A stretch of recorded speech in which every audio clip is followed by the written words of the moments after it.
오늘은 요셉의 두 아들을 축복하는 야곱이라는 제목으로 말씀의 은혜를 나누겠습니다.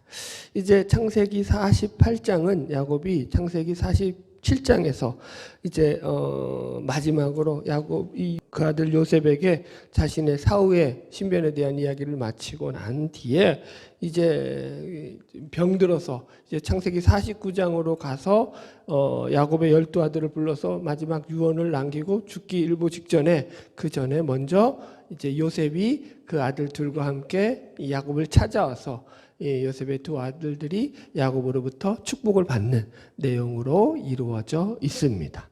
그래서 본문의 내용은 또 이 요셉의 두 아들을 축복하는 야곱의 내용이 주 내용이면서 더불어서 한편으로는 자신의 죽음이 임박함을 알고 있는 이 야곱이 하나님께서 약속의 말씀으로 주신 가나안 땅과 자손의 축복에 대한 이야기를 이 누구에게 하냐면 바로 이 요셉에게 그것을 갖다가 이제 뭐라고 할까요? 약속을 갖다가 이어주는 그 후손으로 요셉에게 이 약속을 하고 있어요. 재밌죠? 그러니까 원래는 누구에게 해야 되죠?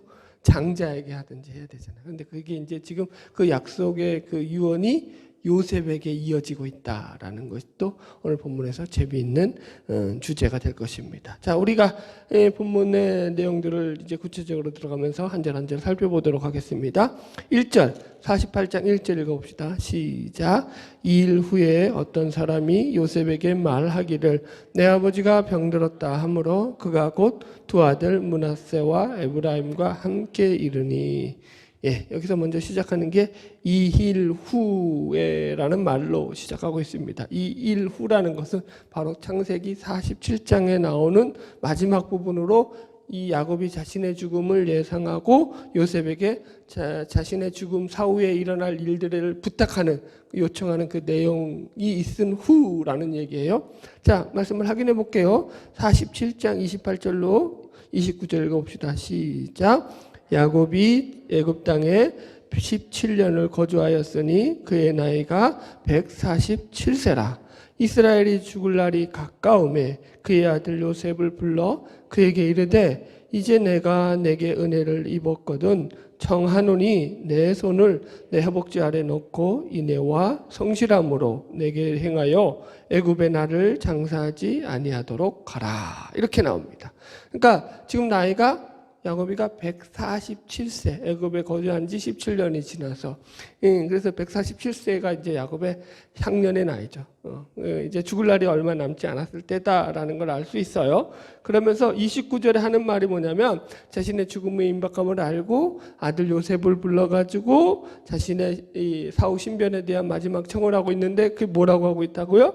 나를 애굽에 장사하지 아니하도록 하라 이렇게 부탁하고 있어요. 그러니까 애굽에 장사하지 말라는 것은 자신들이 조상이 묻혀있는 땅에 자신을 가서 묻어달라라는 요청이에요. 이 요청대로 나중에 보면 이제 야곱의 장례가 요셉이 그렇게 야곱의 청대로 그 장례를 치르는 것을 우리가 확인할 수 있습니다. 자, 계속 여튼 간에 30절 읽어볼까요? 그 밑으로 시작. 내가 조상들과 함께 눕거든 너는 나를 애굽에서 메어다가 조상의 묘지에 장사라. 요셉이 이르되 내가 아버지의 말씀대로 행하리이다. 그죠? 여기서 보니까 조상의 묘지에 장사라라는 게 조상의 묘지가 어디죠? 아브라함이 이제 아내 사라를 위해서 샀던 장사를 위해서 샀던 그 막벨라 굴, 헤브론 땅에 있는 막벨라 굴 기억나요? 여튼 그런 게 있어요. 이 막벨라 굴이에요. 그래서 거기서 사라도 장사되었고 아브라함도 장사되었고 그 아들 이제 누구예요? 이삭도 장사되었고 리브가도 장사되었고 그 다음에 이 야곱의 아내였던 레아도 장사되어 있는 곳이죠. 그래서 선조들의 무덤이라고 얘기하는 거고 이제 야곱도 거기에 가서 묻히겠다라는 거예요. 그러니까 우리 식으로 말하면 이제 선조가 묻힌 땅이죠. 선산이라고 할 수도 있죠. 그러나 이게 우리식의 그런 선산의 개념이 아니라 여기서 야곱이 그 땅에 묻히고자 하는 그 이유는 뭐죠? 단순히 어떤 조상들이 묻혀있는 그런 고향을 찾아가겠다라는 개념이 아니라 그곳이 하나님이 약속하신 약속의 땅의 근원지이기 때문이에요. 이해하셨죠? 아브라함이 하나님의 약속을 받고서 산 땅은 딱 거기밖에 없다고요. 이해하셨죠? 거기가 땅에, 그래서 약속의 땅의 근원지라고 개념을 가지고 계셔야 돼요. 그래서 그 약속이 이제 하나님의 약속이 성취되는 그 중심에 있는 곳에 자기가 가서 이제 묻히겠다라는 거예요. 그러니까 한마디로 이 야곱은 믿음의 고백을 하는 거예요. 자, 31절 계속 읽읍시다. 시작. 야곱이 또 이르되 내게 맹세하라 하매 그가 맹세하니 이스라엘이 심상머리에서 하나님께 경배하니라. 그래서 이제 일어날 힘이 없으니까 요셉으로 맹세하게 해놓고는 이제 바로 돌아 누워서 침상 머리에서, 원래는 이렇게 언약을 요셉과 약속을 맺고 난 뒤에는 그 약속에 대한 표시로서 밖에 나가서 제단을 쌓고 제사를 드리는 게 보통적인 관례였겠죠. 그러나 요 야곱이는 이제 밖에 나가서 움직이지도 못할 만큼 그 몸이 심약해져 있었고, 그래서 지금 겨우겨우 몸을 돌려서 그 앉아있던 침상 머리에 이 몸을 틀어서 하나님께 경배하는 것으로 그의 모습을 여기서 마무리하고 있습니다. 그래서 이 참 재밌죠, 여러분들, 이런 것들이. 자, 지금 왜 이런 이야기를 지금 소개하고 있냐면, 무슨 얘기냐면은 여기 48장 1절로 다시 돌아와서 48장 1절 보면 이 일 후에 어떤 사람이 요셉에게 말하기를 내 아버지가 병들었다 함으로라고 할 때 이 어떤 사람이 누구냐라고 하면은 바로 이런 야곱의 상태를 알고서 요셉이가 자기가 야곱과 계속 자기가 애굽에서 맡는 직책이 있잖아요. 바쁜 그런 요셉의 입장으로서는 지금 야곱의 옆에 계속 머물러 있을 수 있어요, 없어요? 없단 말이에요. 그렇다 보니까 야곱의 옆에 야곱의 신변에 대한 이상을 알려줄 그 사람을 갖다가 붙여놓았다고, 자기 사람을 붙여놓았다고요. 그래서 이 요셉이가 바쁜 와중에도 야곱의 신변에 대한 어떤 이상한 일이 생겼을 때 야곱의 집에 대한 소식을 자기에게 전해줄 그 책사를 지금 붙여놓고, 그 책사가 지금 그래서 야곱에게 요셉에게 소식을 전하는 거예요. 아버지, 이제 야곱이가 위독합니다. 병이 들어서 이제 곧 운명하실 것 같습니다. 지금 이렇게 한 거죠. 그 얘기를 듣자마자, 그러자 지금 요셉이가 아버지 야곱에게로 달려가는 거예요. 그런데 달려가는데 다시 1절을 확인해 보면은 요셉이 혼자 가는 게 아니라, 여기 다시 해볼까요? 내 아버지가 병들었다 함으로 그가 곧 두 아들 므낫세와 에브라임과 함께 이르니, 므낫세와 에브라임을 데리고 갔다고요. 물론 이제 할아버지의 그 위독한 병의 소식을 듣고 병 문안 차 이 두 손주를 데리고 갔을 수도 있습니다. 그런 목적도 있겠죠. 그러나 사실은 이제 오늘 본문에서 나오듯이 더 궁극적인 목적은 뭐냐면, 지금 이 두 아들은 어디에서 난 자식들이에요? 에브라임과 므낫세는. 자, 애굽에서 낳았다라는 것은 여러분, 그러니까 이 야곱의 자식들로서 정통성에 대해서 약간 긴가민가 할 수 있는, 왜요? 애굽 여인을 통해서 애굽에서 난 자식들이기 때문에. 그래서 약간 이게 정체성에 있어서 야곱의 자식이냐 아니냐라고 가지고 요셉이가 불안해할 수 있는 그런 요소가 있는 자식들이란 말이에요. 그래서 이 요셉은 아버지를 찾아가서 이 아버지가 죽기 전에 이 아버지로부터 이 자식들도 바로 이 아버지 이 야곱의 대를 이어서 계속 복을 이어나갈 자식들이라는, 그런 이스라엘 자식이라는, 이스라엘의 자손이라는 것을 갖다가 확증받기 위해서 데리고 간 것으로 우리가 이제 본문을 보면 확인할 수가 있습니다. 자, 우리 계속 이런 말씀 가지고 2절을 살펴봅시다. 시작. 어떤 사람이 야곱에게 말하되 내 아들 요셉이 내게 왔다 하매 이스라엘이 힘을 내어 침상에 앉아. 예, 이제 그 요셉의 그 사람이겠죠. 어떤 사람도. 그래서 요셉이 왔다라는 말을 야곱이 듣자마자 침상에 누워 있던 야곱이 힘을 내어서 일어나 앉아서 요셉을 맞이하게 됩니다.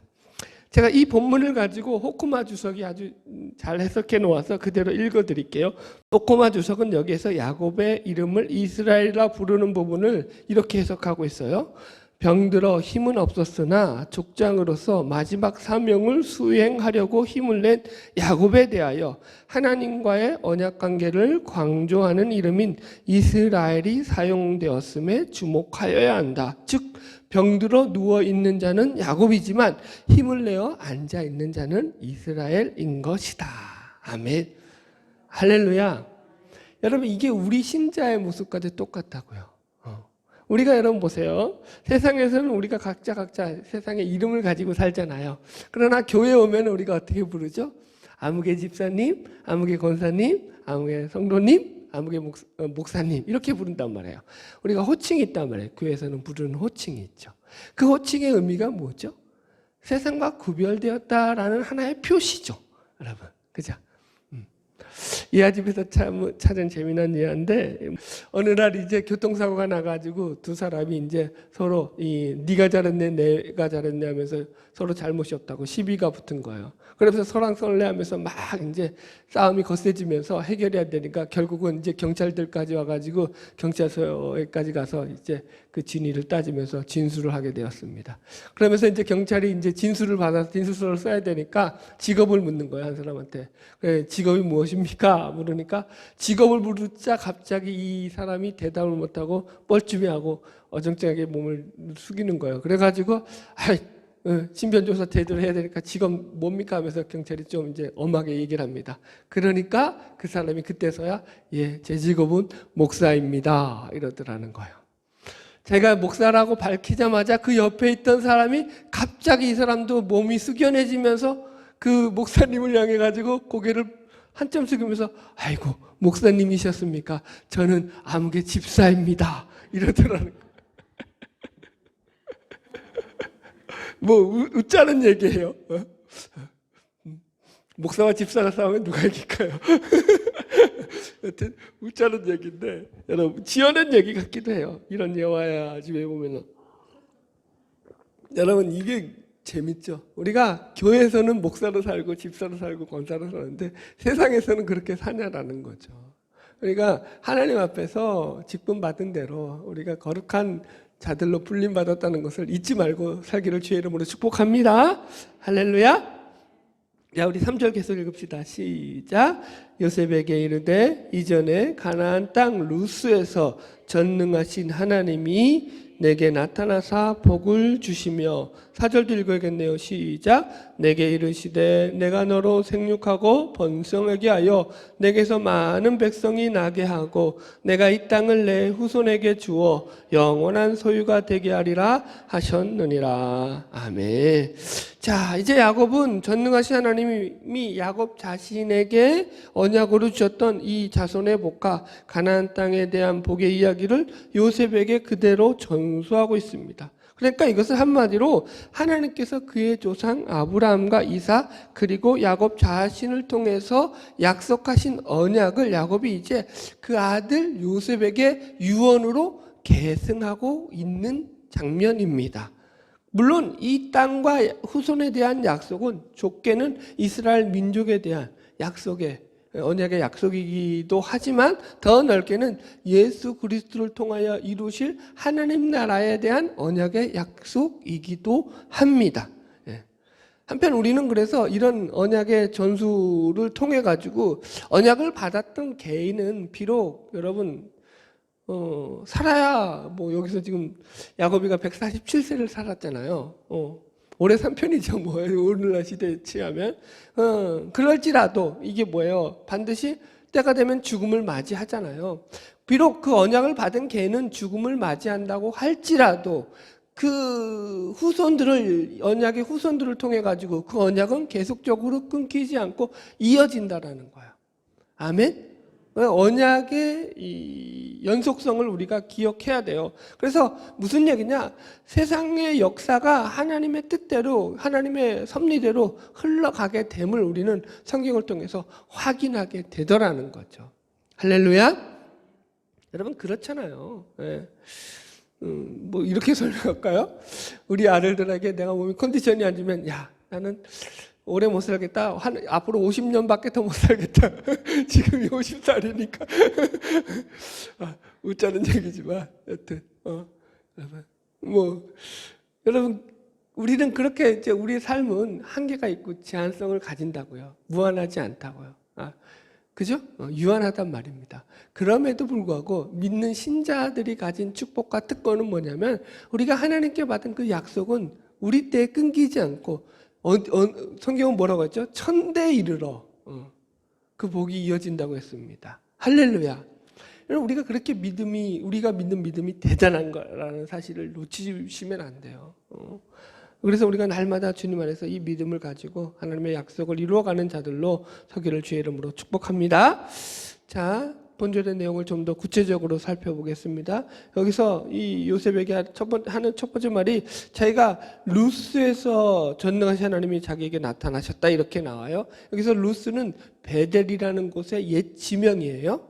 그러니까 베델에서 나타나신 거예요. 그래서 이 루스에서 전능하신 하나님이 이전에 자기에게 나타나셔서 복을 주셨다라는 이 이야기는 이 야곱이가 형 에서를 피해서 바단 아람으로 도망갈 때에 창세기 28장에 보면 그죠? 하나님의 사자가 베델에서 그에게 꿈속에 나타나서 하늘에서 사다리가 내려오가지고 천사들이 오르락 내리락 하면서 하나님이 그를 만나줬잖아요. 지금 그 이야기를 지금 야곱이가 자기가 하나님을 처음 만나서 복을 얻게 되는 그 언약에 대한 이야기를 이렇게 이야기하고 있는 거예요. 그런데 여기서 그가 이야기하는 하나님에 대한 첫 고백이 뭐냐면 어떤 하나님이라고 말하고 있죠?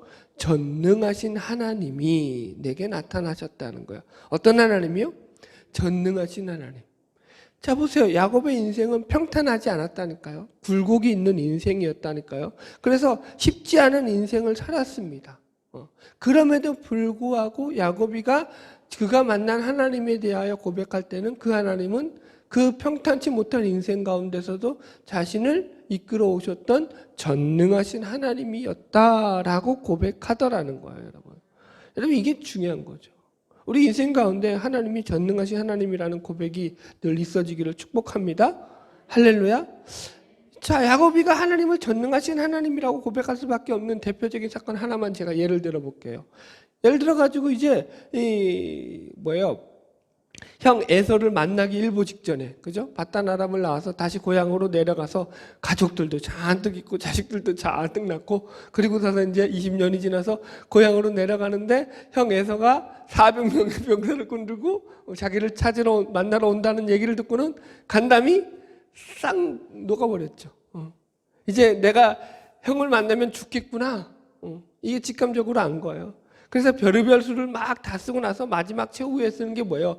야복강가에 혼자 남아서 가족들 다 먼저 떠나보내고 하나님의 사자와 뭘 했다고요? 씨름을 했다고 나와요. 다른 표현으로 하면 하나님께 매달려 간절하게 기도했다 이 얘기죠. 그죠? 밤새도록 하나님께 처절한 기도 가운데서 하나님이 그를 만나 주셔서 그의 이름을 바꿔 주셨죠. 그죠? 그리고 그를 축복해 주셨단 말이에요. 그죠? 보세요. 여기서 이제 야곱이가 하나님을 만나니까 먼저 자기를 죽이려고 했던 형 에서를 만나기 전에 하나님을 먼저 만나고 나니까 야곱이가 하룻밤 사이에 완전히 사람이 변해버렸죠. 그전에는 형 에서를 만나면서 죽을 걱정에 그냥 벌벌벌 떨던 그런 소인배가 갑자기 이게 간이 배 밖으로 나와버렸죠. 형 에서를 만나는데 하나도 안 쪼는 거예요. 오히려 형 에서에게 큰 소리를 치는 거죠. 담대한 거죠. 뭐라고까지 이게 형을 갖다가 형에게 그 에서에게 뭐라고 하죠? 내가 형을 보니까 하나님을 본 것처럼 그렇게 기쁩니다. 에서는 형을 봤는데 실제일 수도 있죠. 하나님을 만나고 난 뒤에 야곱이 세상을 바라보는 시각 자체가 완전히 변해버렸다는 거야. 하나님이 함께 하신다는데 400명이 두려우냐? 형이 두렵냐? 안 두렵다라는 거야 이제는. 자기는 죽음조차도 넘어설 수 있다라는 그런 고백이 나올 정도로. 그래서 야곱이는 그 위기를 넘기고 그 가나안 땅으로 정착하여 들어갈 수 있게 된 거죠. 이런 사건들이 부지기수죠 성경에서. 여러분 할렐루야. 여러분 우리 고백 속에서도 우리 인생의 고백 속에도 하나님이 전능하신 하나님으로 내 인생을 지켜주셨습니다 라는 이런 고백이 날마다 생겨나기를 주의 이름으로 축복합니다. 할렐루야. 물론 이게 무슨 1대1은 2라는 이런 아주 산술처럼 쉽게 내가 인생에서 무슨 이런 일이 있을 때마다 어떤 일이 있을 때마다 하나님이 무조건 다 내가 원하는 대로 내가 뜻하는 대로 하나님이 다 해결해 주시고 도와주셨습니다 라는 이런 식으로는 하나님이 일을 안 하시죠. 그죠? 그러나 시간이 지나고 시간이 흘러서 그 일들을 다시금 확인하고 돌아보게 되면은 하나님이 인도해 주셨습니다. 그때 하나님이 나를 도와주셨습니다 라는 고백을 할 수밖에 없는 그런 하나님이 일들을 행하셨음을 우리가 확인하게 되더라는 거죠. 아멘. 할렐루야. 여러분 보세요. 저도 인생 가운데서 고백하는 것 중에 가장 중요한 고백의 신앙 고백 중에 하나가 뭐냐면 하나님이 없으면 내 인생에 답이 없다는 거예요. 하나님이 없으면 내 인생에 길이 없다는 거예요.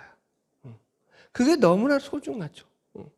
내가 아무리 똑똑하고 내가 아무리 잘나고 아무리 내가 뛰어난고 이런 것과 관계없이 하나님이 없으면 내 인생은 답이 없고 길이 없고 나갈 바를 알지 못하는 인생이었다라는 고백이 저절로 나오더라니까요. 여러분 그게 우리 신자가 가진 고백 아닙니까?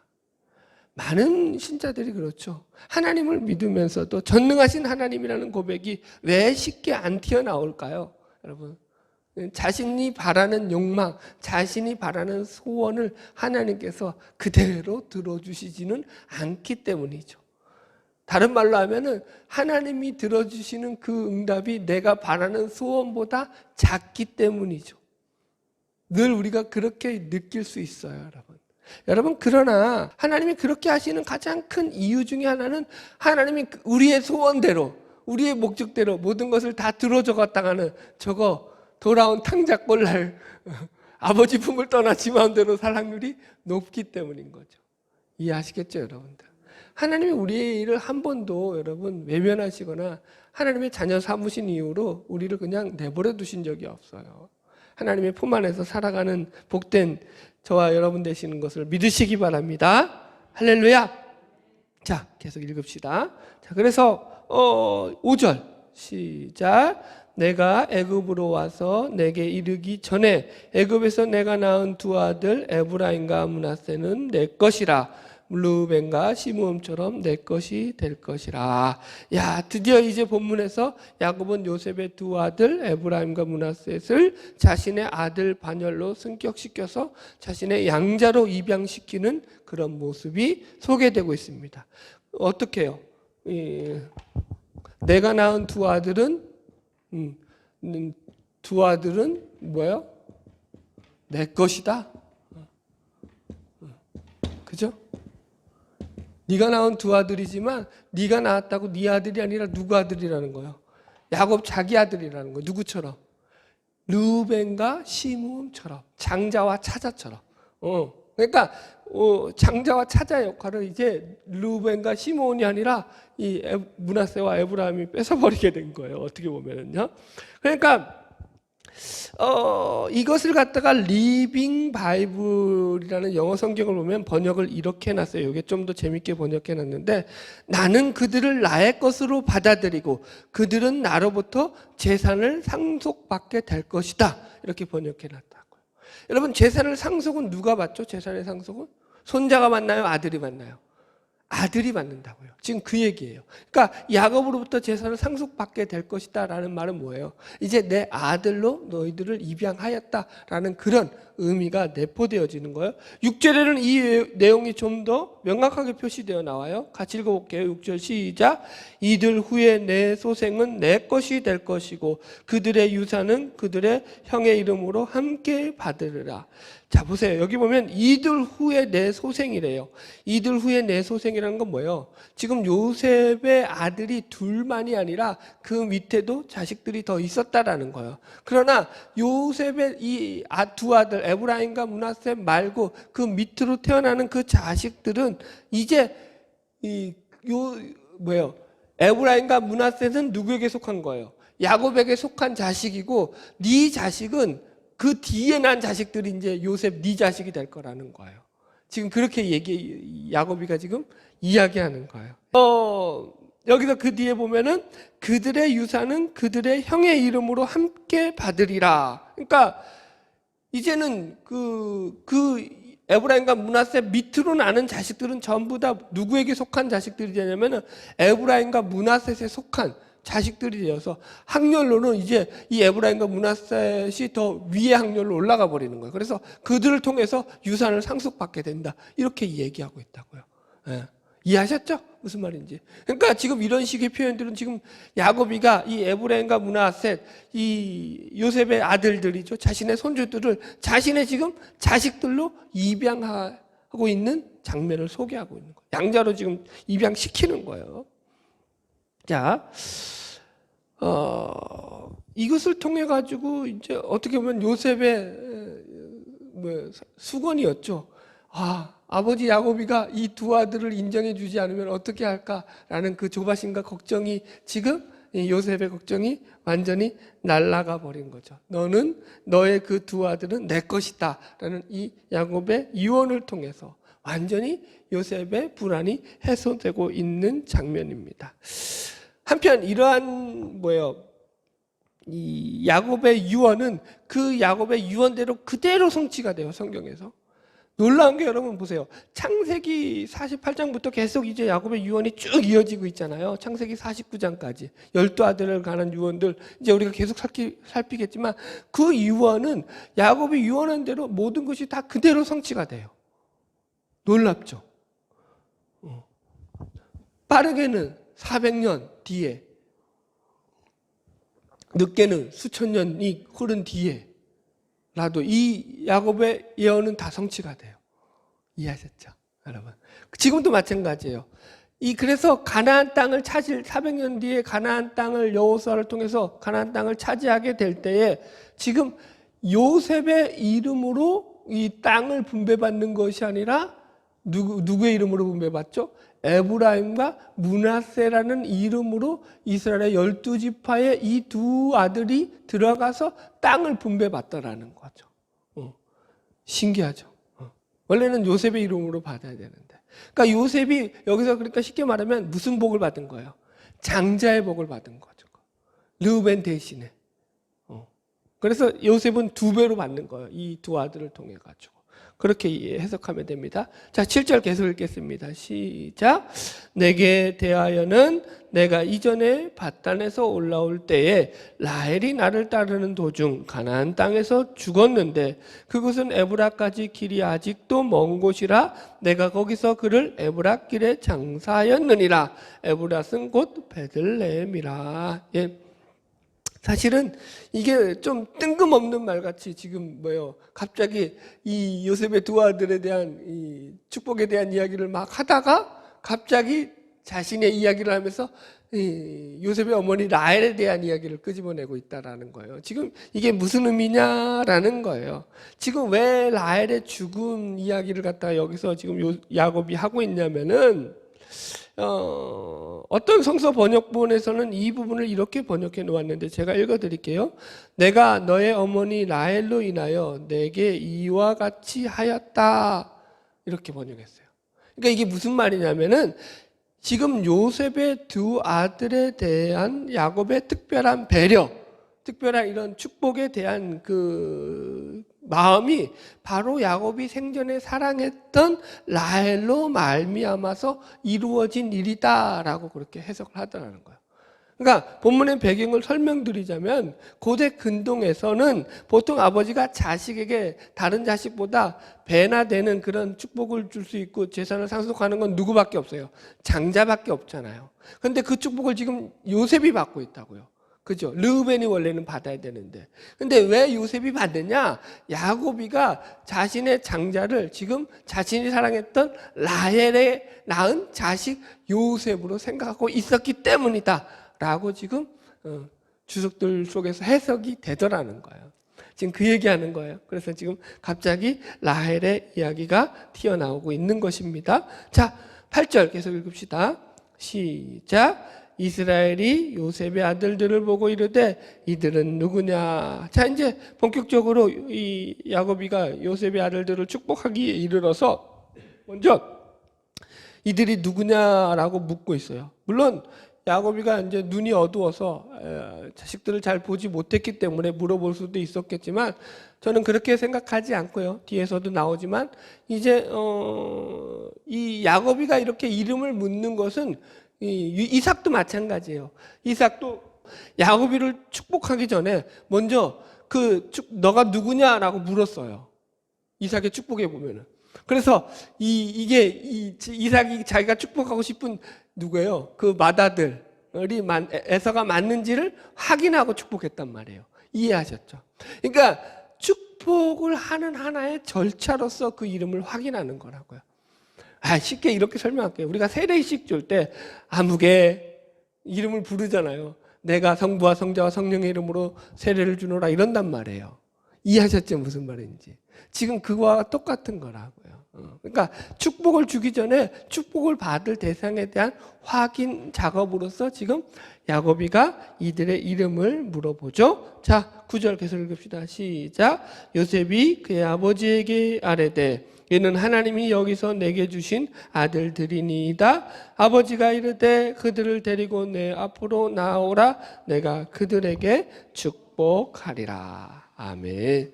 참 성경의 내용이 다 그러하지만 믿음의 사람들의 말은 하나하나가 우리가 그냥 넘어갈 게 없어요. 전부 다 새겨 듣고 새겨 읽어야 될 그런 말들이에요. 지금 보세요.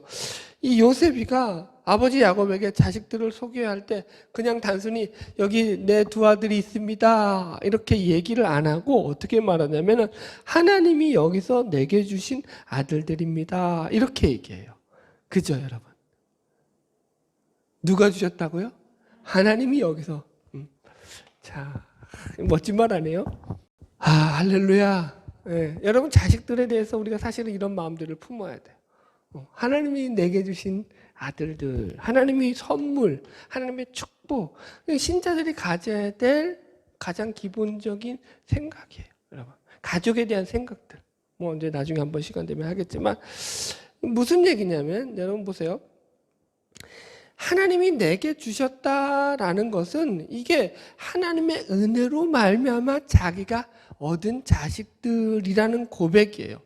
이해하셨죠?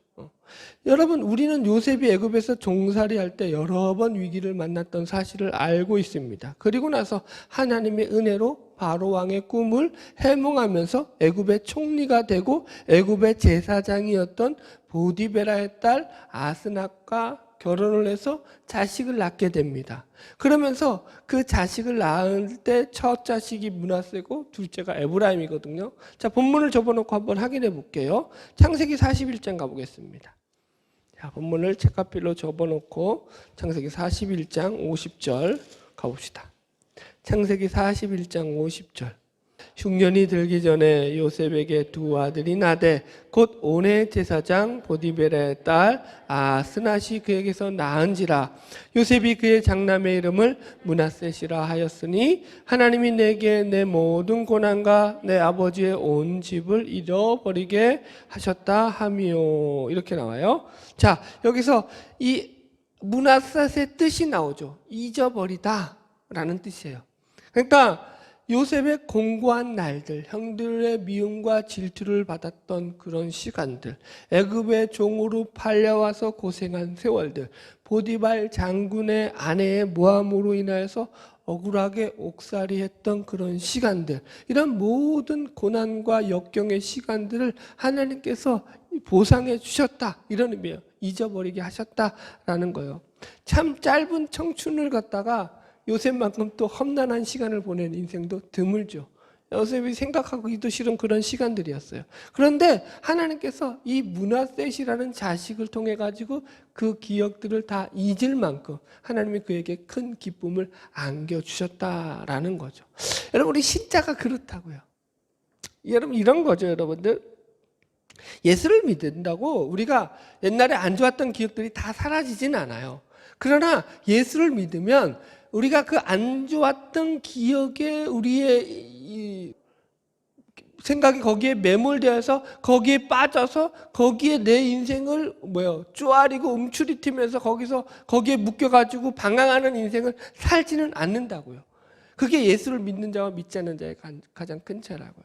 하나님 안에서 하나님이 망각의 은혜를 주신다고요. 그걸 벗어날 은혜를 주신다고요. 그것보다 더 큰 은혜를 주신다고요. 잊어버리게 하시죠. 그래서 우리에게 힘을 얻게 하시는 거예요. 아멘? 할렐루야? 자, 계속 읽읍시다. 여기 52절 시작. 하나님의 이름을 에브라임이라 하였으니 하나님이 나를 내가 수고한 땅에서 번성하게 하셨다 함이었더라. 자, 둘째 이름을 뭐라고 했다고요? 에브라임. 에브라임의 뜻은 창성하다라는 뜻으로, 이게 이제 좀 원어적으로 해석하자면 갑절의 창성함이에요. 그러니까 배나 더 갑절의 은혜를 베풀어 주셨다라는 뜻이에요, 여러분. 그러니까 지금 요셉은 자신에게 이런 은혜를 베푸신 하나님의 은혜가 누구에게 베푸신 은혜보다도 훨씬 더 크고 놀라운 은혜였다라는 것을 스스로 고백하면서 하나님 앞에 그런 자식들의 이름을 짓더라는 거예요, 여러분들. 우리가 그렇게 되기를 주의 이름으로 축복합니다. 여러분, 이런 거예요. 맨날 감옥에서 아침을 맞을 때 요셉의 아침이 어땠을까요? 여러분, 맨날 보디발의 노예로 팔려와가지고 보디발 장군의 집에서 노예로 일하면서 아침을 맞을 때 애굽의 땅에서 아침을 먹는 그 아침이 노예의 아침, 그 다음에 또 감옥에서 죄수로 아침을 맞을 때 그 아침이 어땠을까요? 일어나고 싶었을까요? 그냥 어디 쥐구멍이라도 있으면 들어가고 싶었을까요? 아유, 오늘도 일어나서 보람찬 하루 일을 시작해보자 이러고 싶었을까요? 아니겠죠. 죽고 싶었을 거예요. 매일매일 하루하루가. 그런 시간들을 연속으로 보냈다고, 젊은 시절을. 그러다가 갑자기 바로의 꿈을 하나님의 은혜로 회몽하게 되고 애굽의 총리가 되고 신분이 달라지고, 거기에서 제사장은 가장 높은 지위의 하나였던, 애굽에서. 그죠? 가장 높은 지위에 있는 그런 진골 출신의 아내를 맞이하면서 의리의리한 집에서 아침을 깨어나는 거예요. 아침에 일어났을 때 이게 꿈이야, 생시야. 그런 마음이 들겠어요, 안 들겠어요? 그리고는 거기서 자식들까지 낳았고 자리를 잡았단 말이에요. 요셉이 상상도 못한 일이 벌어진 거죠, 여러분. 그러면서 지금 하나님의 이것을 갖다가 요셉은 자신이 잘나서 자신이 어떤 뭐라고 그럴까요? 그런 것이 아니라 하나님의 은혜다. 100% 이건 하나님이 나를 긍휼히 여겨서 나에게 베풀어 주신 은혜다라고 고백하면서 지금 자식들의 이름을 짓고 있더라는 거예요. 그게 므낫세고 그게 에브라임이더라는 거예요. 이게 저와 여러분의 축복의 이름이 되기를 주의 이름으로 축원합니다. 여러분, 예수를 믿으면 바로 이게 복이라고요. 하나님이 우리를 책임져 주신다고요. 그걸 믿으시라고요. 아멘. 할렐루야. 48장 10절 같이 읽읍시다. 시작. 이스라엘의 눈이 나이로 말미암아 어두워서 보지 못하더라. 요셉이 두 아들을 이끌어 아버지 앞으로 나아가니 이스라엘이 그들에게 입맞추고 그들을 안고. 여기서 이제 이 축복하기 전에 그들을 안고 입맞추는 장면이 나와요. 이거는 그러니까 이삭도 마찬가지였어요. 야곱을 축복할 때 그를 안고 입을 맞춰요. 그러니까 어떻게 보면, 그러니까 계속 아까도 얘기했잖아요. 세례식에서 행하는 그런 예식처럼 하나님의 축복의 언약의 전달자들로, 축복의 전달자들로 지금 이 므낫세와 에브라임을 세우는 입장에서 그들에게 안고 축복의 그 어떤 의식처럼 입을 맞춘 거죠. 할렐루야. 자, 계속 읽읍시다. 11절 시작. 요셉에게 이르되 내가 내 얼굴을 보리라고는 생각하지 못하였더니 하나님이 내게 내 자신까지도 보게 하였도다. 야곱은 이제 요셉의 두 아들을 축복하기 전에 자신이 이렇게 요셉의 아들들에게 축복할 수 있는 이 자리가 얼마나 감격스러운 기쁨의 자리인지를 스스로 고백하고 있습니다. 이런 거죠. 내 아들 요셉아, 나는 죽기 전에는 너를 못 볼 줄 알았다. 나는 꿈에도 너를 볼 것을 생각 못했다. 그런데 내가 이렇게 하나님의 은혜를 입어서 이 노년에 네 얼굴을 볼 뿐만 아니라 네의 두 자식까지 내가 보고 네 자식들을 축복하는 자리에까지 왔으니 이 얼마나 기쁘단 말이냐. 관계가 무량할 따름이다. 이런 얘기예요, 여러분. 할렐루야. 자, 말씀을 정리하겠습니다. 자, 여러분, 육신적으로는요, 야곱은 곧 육신이 이제 쇠약해져서 병들어 죽을 때가 가까웠을 때입니다. 그러니까 아까도 얘기했지만 창세기 47장으로 하면은 에서 확인했듯이 기운이 없어가지고, 그죠? 밖에 나가지도 못하고 겨우겨우 이 힘을 내서 해야 할 힘을 내서 한 일이라고는 침상에 누워 있다가 일어나 앉는 정도가 다인 그 정도 노인인 거예요. 기운이 지난 상태죠. 육신적으로는 아주 쇠약한 상태인 것입니다. 어떻게 보면 짠한 거죠. 그러나 영적으로 보자고, 육신적으로 보지 말고 영적으로 보면 지금 야곱의 상태는 어떤 상태입니까? 자기가 소원했던 사랑하는 그 아들 요셉을 만나서 요셉에게 자신의 소원을 이야기하면서 자신의 죽음 이후에 사후에 자신이 누릴 수 있는 모든 청을 다 할 수 있는 입장에 있을 뿐만 아니라 그 자식들을 축복할 수 있는 자리에까지 와 있는 상태인 거죠. 여러분, 이게 사실은 우리 신자들이 맞이할 최후의 모습이어야 한다니까요. 어떤 모습으로요? 자녀들을 불러놓고 우리의 육신의 힘은 지날지라도 그들을 하나하나 축복할 수 있는 자리에까지 와 있어야 된다고요, 우리는. 할렐루야. 그만큼 하나님과 가까운 관계가 되어 있어야 된다고요. 우리가 죽음을 맞는 순간은 하나님과 가장 가까운 순간이 되어 있어야 되는 거예요. 그걸 위해서 우리가 지금 이 시간들을 보내고 있다니까요. 이해 가시죠, 여러분? 그게 점점점 우리가 그게 세월이 지나간다는 게 그냥 인간적인 나이로 늙어간다는 게 우리 이 크리스찬에게는 통하지 않고요. 육신적으로 늙는 거는 그냥 하나의 세상적인 그런 어떤 이 현상이 자연현상이고, 우리 크리스찬에게는 세월이 하루하루 지날수록 점점점 하나님 앞에 가까이 다가가는 신앙의 모습으로 자라난다는 거예요. 그게 웨슬리가 말하는 영화고요. 영화. 글로리피케이션. 하나님 앞에 점점점 우리는 가까이 서고 있는 자들로 살아가는 거예요. 얼마나 감사한 일입니까? 네. 마지막 여러 말씀을 정리할게요. 제가 이제 거제도에서 내려가서 살았을 때가 있어요. 그래서 이제 거제도까지 원래 강원도 원주에서 살다가 밑으로 내려가서 거제도까지 내려갔거든요. 거제도에서 이제 이 장승포 포구가 있어요. 거제도 장승포 포구가 있는데 그 앞에서 어머니가 작은 식당을 하셨어요. 식당을 하시는데 어릴 때 뭐 우리가 가난한 거 뭐 제대로 아나요? 모르죠. 뭐 그냥 마냥 즐겁고 노는 거죠. 그 식당 앞에 그래도 그 포구 앞에 그래도 큰 공터들이 있어가지고 제가 그때 어릴 때 제 또래들 초등학교 이제 몇 학년 시절이겠죠. 그 또래들하고 같이 맨날 그 식당 앞 그 장승포구 앞에 그 공터에서 달리기 시합을 하고 그 뭐라 그러죠? 그거 얼음땡 있잖아요. 얼음땡 그거 하는 거 있잖아요. 맨날 그 놀이 하면서 놀았어요. 내가 달리기는 제일 빨랐어요. 그때도 빨랐고 지금도 빠르고 지금 이제 좀 안 뛰어봐서 모르겠는데 하여튼 운동신경이 되게 발달돼 있었거든요. 빨랐어요. 그러니까 항상 대장 노릇이었죠. 달리기 잘하니까. 그래서 신나게 놀다가 엄마가 저녁쯤 되면은 식당 문을 쫙 열고 형이야 들어와 밥 먹어 이래요. 그러면은 갑자기 얼음땡 하다가 나 간다 하고 빠빠이 하고 집으로 들어가는 거죠. 우리 인생이 그렇다고요. 아멘? 하나님이 부르시면 얼음땡 하던 거 아무리 재밌어도 놓고 하나님께로 가는 거죠. 하나님께 갔을 때 우리가 생각을 해야죠. 여러분.